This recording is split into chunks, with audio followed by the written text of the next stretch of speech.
Welcome to video number 3 of how to speak naturally on camera. And last time we explored story drills, fun story drills, and that included just one step, which was story time, or the creation of one story from our image chain topics, right? So that is image chain, again, was a free associative drill or technique where basically you clear out your mind and you generate 5 things, whatever those things may be. For me, they're objects. Most of the time, they're objects, physical things. Now, we have story time, which again is the development of a full story using those 5 items. And then in this video, we're continuing story drills with the second part, which is called story stretch. And then we'll move on to the last step, which is step 5, the review. Now let's review all of the steps of the method, the 5-step technique. The 5-step method, which has 5 separate techniques within them. So number 1 is image chain. Number 2, story time. Number 2 is focused speak, which is taking one of your image chain items and talking about it, kind of in a free form way, but still focused on the topic and trying to do your best to make it coherent and clear for yourself when you watch this back. And you're pretending to present it to an audience, so you want to make it clear for your audience. Number 3, story time. Number 4, focus speak. Story stretch. I'm getting all mixed up. I should look off my notes, but my notes here don't cover that. And number 5, the review. Let's go over my image chain images once again. And I have here pool, fence, concert, running track, and toll booth. So with story stretch, I'm not going to have these landmarks, these image chain landmarks or topics for me to kind of grab onto. In many ways, it kind of helps a little bit give a certain sense of direction to your story. Maybe not direction, but at least a little bit of development and forward momentum. And so in some ways, you can look at story stretch as being more challenging in that you just have to kind of create the story from nothing. And we're going to try that right now. Let me see if I covered everything in my notes. I have my notes right here, but I just want to double check. Okay, yeah, let's just go right into it. And we have here a story stretch, and we're going to pick up from where we left off. But first, I always like to start with a couple of deep breaths and clearing out my mind. And so as Dan, our protagonist, I don't know if I even gave him a name, but we'll name him Dan for simplicity's sake. Dan, our protagonist, he had the song in his head now as he passed the festival and picked up some speed and drove back home. He got on his computer when he went home after he got all cleaned up and basically looked up the festival details, and he got the name of the band and basically ordered all of the band's music online. Something like 6 albums, and he looked and found video footage of the band playing live, but it was kind of minimal. He didn't find anything about live concerts that they played around that time that he saw and heard the band for the first time when he passed by the motel with the swimming pool and the party going on with the live concert in the parking lot. He didn't find anything from that period, which was 5 years ago, I think I said in the last video. So he got all of the music and he just started listening to it, and he really liked it. It was sort of like rock, but with a punk rock edge. So he liked all kinds of music, and he gravitated toward this pretty easily. The years passed, and he started a family. He continued working in that city, which was very close by to his hometown where his parents still lived. And so he was able to enjoy the benefits of being close to his folks and having his kids and his wife, kind of all interacting and experiencing, developing memories together as an extended family.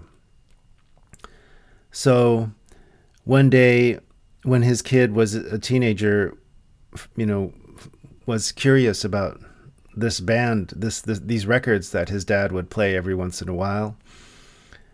And they found out so he started listening too. And basically they went online and looked a little bit more into the background of the group, who were still together and who still played occasional live concerts. And so they found one not too far away, about an hour and a half, 2-hour drive, and they entered the venue. It was a small rock club type, vintage rock club scene, with a good number of seats. And so they went in, and the place was packed pretty much, and the band played.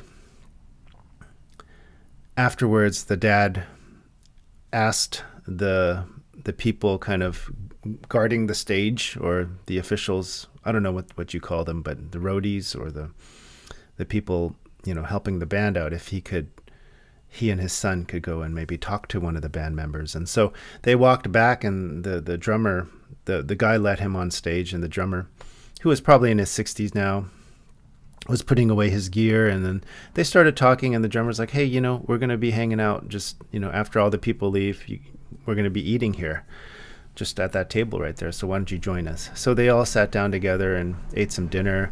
The restaurant served them a free dinner, or the venue, they served food too. And so they enjoyed their meal and they talked, and the dad and the son found out that these guys started as a skateboard crew, as a skateboard crew, which is kind of like a group of skaters that were dedicated to, kind of maintaining a group as a team. Sometimes they would become gangs, but this was just a bunch of guys who loved punk rock. And back when they were in middle school, they started this up, and they would just focus on skateboarding and punk rock. And so, sorry, I'm trying to get away from saying "and," so these kinds of transitions, filler transitions, and we're going to talk about that in the review part. So I have this bad habit, and this is part of the review, but during these improvisations, I have a tendency to just connect every idea with "and," so it becomes a really long run-on sentence, and I'm trying to really get away from that. It's really simple. All what you need to do is stop, pretend in your mind that you're putting a period down, and just start a new sentence with a new subject. That's about as clear as you can get, and it comes across really well, I think, on playback and when people watch you on camera. It shows that you have patience. So they find out about the band's history. The guys sign some pictures for them. They go home, and so there's the "and" again. They drive home. A couple years later, they go and see them again, and the band is doing just good, just fine, and enjoying playing music. And they remembered the father and the son. So they did the same thing, and it became kind of like a tradition. The band actually started coming closer, or playing closer to where they lived, Dan and the son and Dan's family. And so he started bringing the whole family. One day, and at this time, Dan's teenage son was already, 17, 18, almost graduating from high school. And the drummer went to his car. He asked Dan's son to come with him, and he pulled out this skateboard, and he gave the skateboard to the son. They went home, and basically Dan was inspired by seeing his son starting to ride the skateboard at 18, which is, I guess, a little bit late if you wanted to be serious about skating. But at the time, he just wanted to have fun, and he thought it was cool that he was able to ride the skateboard from one of the band members as, this gift. So Dan went out, and Dan was already in his 50s, and he went out and he bought a skateboard. After about 6 to 12 months of practicing on the board, now they were both very athletic. Dan, as a younger person, does remember riding a skateboard a little bit, but got into running and kept doing that in addition to some other sports. And as he got into his middle ages, he just focused on running. So they kind of picked up skateboarding together at around the same time and basically visited the skate park on a regular basis. They learned how to ride. They focused on riding the bowl. Basically is like a drained out pool. And so they focused all of their attention on that one skateboarding skill. There's all different kinds of skills. There's street skating. There's what they call transition skating or half pipe skating, park skating, which the bowl is part of kind of this park scene.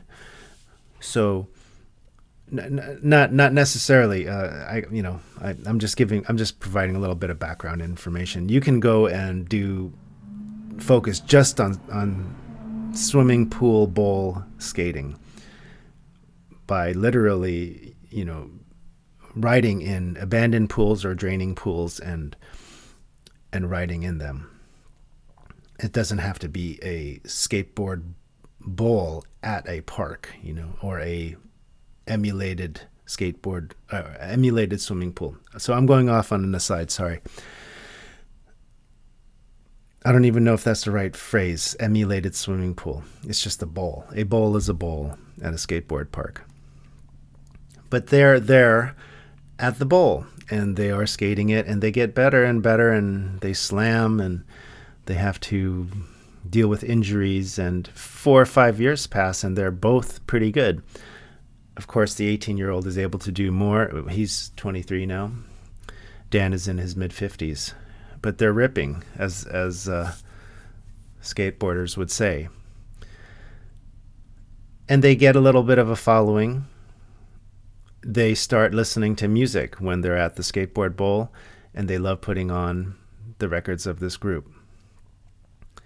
As the story ends, we kind of pan further back out and gradually do a little dissolve edit as we focus back in on another skateboard that's kind of just lying there. That's marked up, it's kind of broken in and fully worn down. And as we pull away from that detail of the skateboard, we realize that it's the same skateboard that the drummer gave to Dan's son. And as we pull further out, we see the abandoned swimming pool at the beginning of our story. And it pulls further and further out, and we see the skateboard wheel marks along the bowl, the algae water line, and the abandoned motel with the concrete all demolished, weeds, boarded up windows. And we pull away, and there's a dry gust of wind that picks up the light brown dust and just kind of twirls it in the air. And that's the end of our story. So I actually consciously tried to sort of bring this skateboard symbolism into the story, because I did randomly put it in there at the beginning. And it's really because I enjoy skateboarding myself, and my son's a skateboarder. So that is my own kind of personal touch that I included, and it's something that I can speak to comfortably. And once in a while, I think it's good to, I mean, not once in a while, you can add your own personal touches at any time you want to, and that makes the story richer. So that is the end of our story stretch, and I did struggle with it a couple times, more than a couple times maybe. I'm really working on that, getting away from those transitions like and, so, having said that, these kinds of words. So why don't we get right into the review process, which is what this is about. And basically it means you take all of the video that you've recorded up to this time, which includes steps 1 through 4.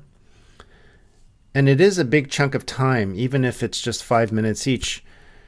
I tend to take, 10 minutes, over 10 minutes on each step, except for the image chain. The image chain usually is pretty quick for me after doing it so many times. But the other things where I'm more free speaking, it does take some time. And so I find myself with 40 minutes of video footage that I have to review. It's part of this process. So really, don't skip this process. It's easy to skip because you think, well, I could actually be just practicing the speaking, which is more relevant or is more effective, right? I think that it's somewhat deceptive in that way because this review process is probably the most important. So putting aside that time and making sure that you do the whole review process is, again, it's the most essential part. What does that mean? Well, it means basically watching the video throughout. And that means focusing on the screen, not just turning it on and listening to the audio as you're doing 10 other things at your desk, or putting it on with headphones and washing the dishes and not really focusing on the screen. It's important that you see yourself because you want to pick up on all the things, on all the habits that are annoying you, number one, and which usually mean that they are distracting you and probably other people from your message. They're taking away from the content of what you're saying because they're distracting. What are these distractions? They include, like I said, filler words and sounds too, that are connected to physical things, physical gestures and sounds. Basically, my filler words I posted up here, and I just keep on my shelf right on top of my desk. These are basically the things that I need to stop saying and doing.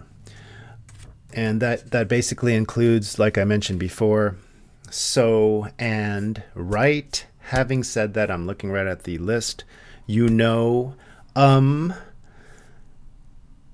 think that's probably it. And just by the fact that you write them down and post them up somewhere, or just write them down somewhere, and from this process of reviewing your 5-step method on a regular basis, you will automatically stop doing those things. I mean, not automatically, but it's just going to be in your head. So when you do say them or get into those habits and unconsciously start saying or doing these things, you're going to stop yourself. You'll hear it. You'll stop yourself and go, okay, no, I need to switch gears. And I think that's important. I think that's important to be able to catch yourself in the moment during the recording process and say, okay, I'm using and again. And I think I've done this in the past, right? I'm using and again. So let's go back. Let's reverse. I'll restate what I was saying. And instead of and, I'll put a period and start a new sentence. So that's good to catch yourself and to make those corrections. The other thing, physical gestures. Now, I mentioned many times, maybe 3 or 4 times, how I'm trying to control my brow. That's very important for me. In the past, I used to click before I'd speak, like, and then I'd say something.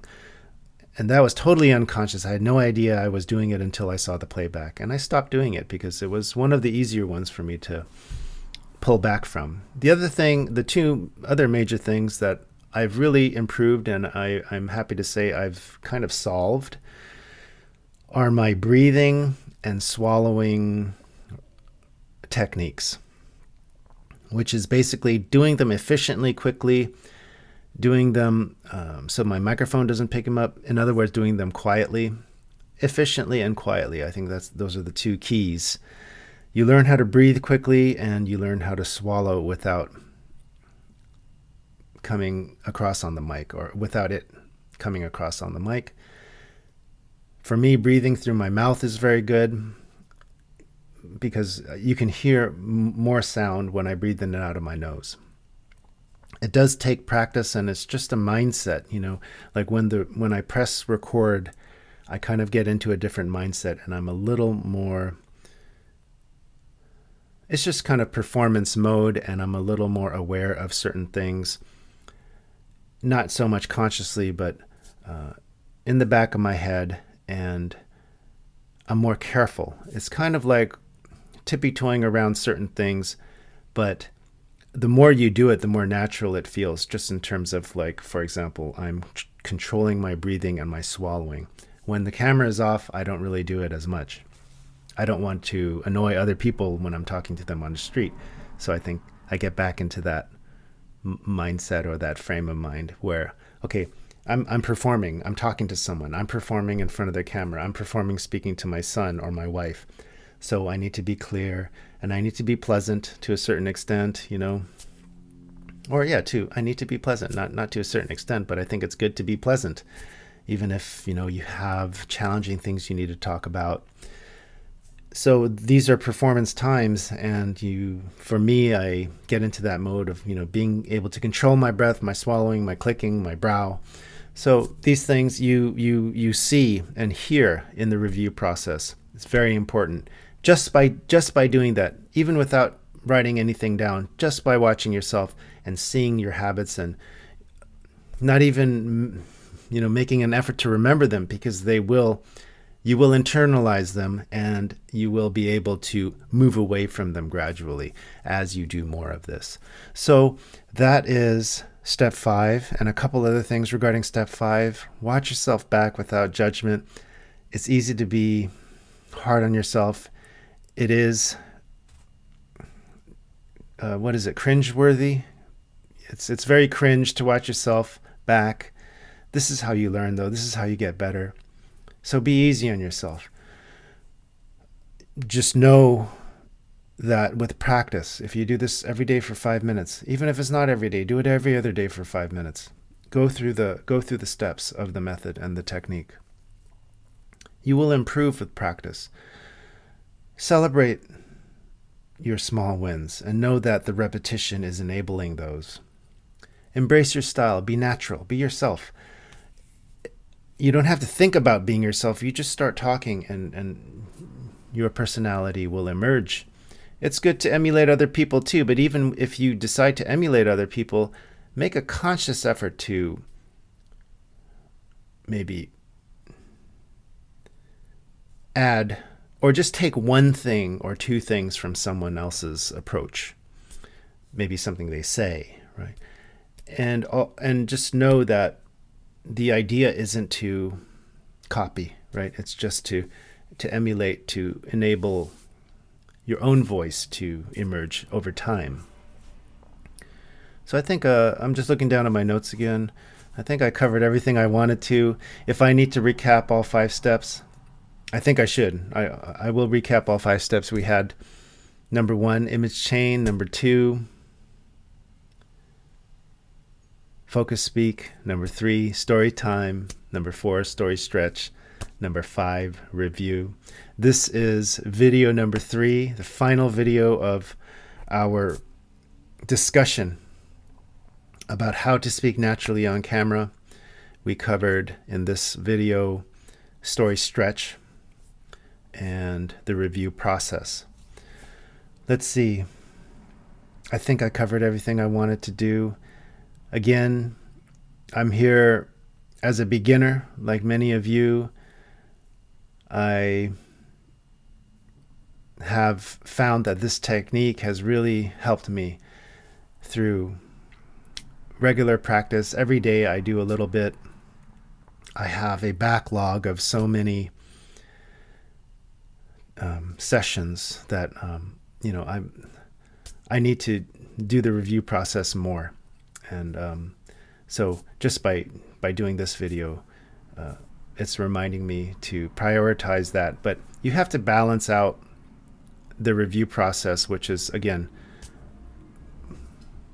it's less active than the actual speaking. So you need to balance the less active with the active. You need to balance the reviewing or the analyzing with the speaking every day.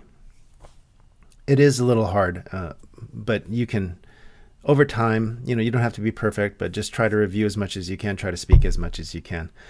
So if these ideas helped you, please consider subscribing. I look forward to sharing a lot of other things that I have on the roster in terms of self-improvement in general, but more specifically, how to increase your creativity and confidence as you're on these initial steps toward your YouTube journey, or your initial steps on your YouTube journey. So I hope you have a great week, and I'll see you real soon.